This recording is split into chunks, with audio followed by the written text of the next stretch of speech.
On that day I will make Jerusalem a heavy stone for all the peoples.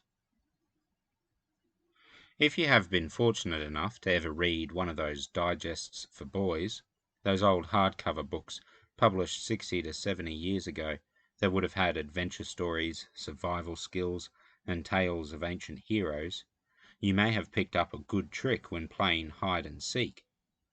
People don't tend to look up. You probably already know this without having read exciting stories about downed airmen hiding in trees from enemy soldiers.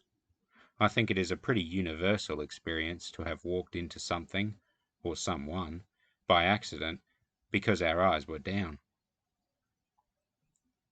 The human response to God's holy justice, as we have read in the past few studies, has been to look down.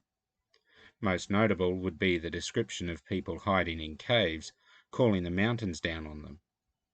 Today's reading in Revelation gets pretty violent, yet the people at the end of the reading still refuse to repent, preferring instead to keep their focus downwards on murder, theft, and fornication. This is what it is like when God gets our attention. It is like we stumble into a big rock in our path. The New Testament frequently describes Jesus as both the cornerstone and the stumbling block. Today's line from Zechariah links the two concepts. We trudge along, looking down at our feet, keeping our eyes on the dust and the things of the flesh. Then Jesus stands in our path, and we stumble into his holiness. Jesus isn't causing us to stub our toe in order to punish us. He wants us to look up, to direct our attention on him. If we had been looking at him, his light would have showed us the clear path to take.